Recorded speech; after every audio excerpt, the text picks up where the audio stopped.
Hi folks, this is video number 123 and the title is Hearing Loss. Being the only current family member to have served in a combat zone, I have observed that most who have not served think everyone in the military spent their time dodging bullets, bombs, grenades, and rockets. My unit was on the receiving end of a couple mortars and rockets about once a week. But we built roads that Charlie could use. They did not challenge our activity unless we got close to a cache like we did when building a road into Cambodia for that exact purpose.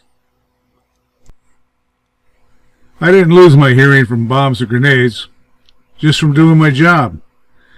My main MOS was heavy equipment mechanic, depot level, tear down and rebuild. I went to school in 69, Nam in 70, Germany 71 to 72. Back then, hearing protection wasn't fashionable.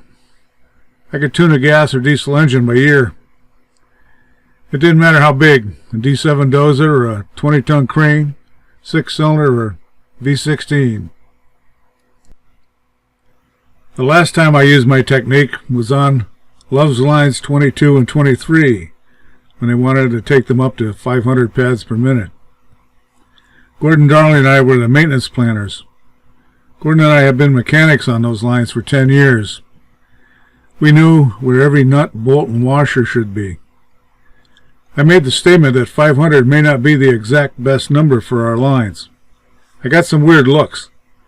I told that we could tell when the line was running well and when it was struggling just by listening to it. Management thought I was nuts, but Gordon backed me up.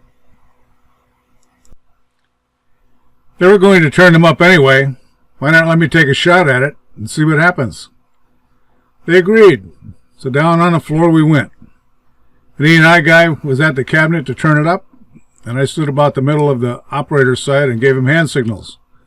Result? Line 22, 502. Line 23, 498.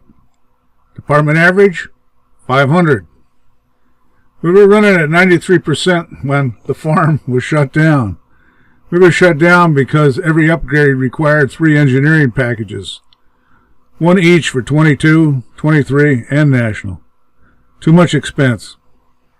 The best running department in all of the Love's world. A few years ago, I spent about $7,000 on digital hearing aids.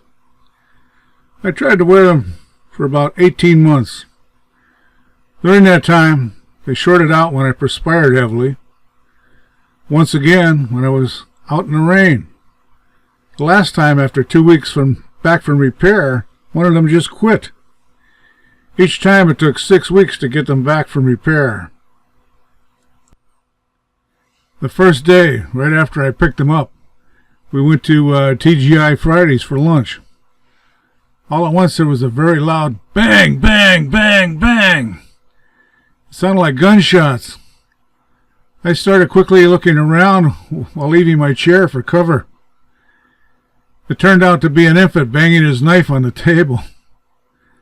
I've had about a 40 to 45% hearing loss since my time in the Army. I was 22 when I got out and closing in on 70 now. I could carry on a conversation just fine unless there was a lot of background noise. I go to restaurants at off times, not when the parking lot is full.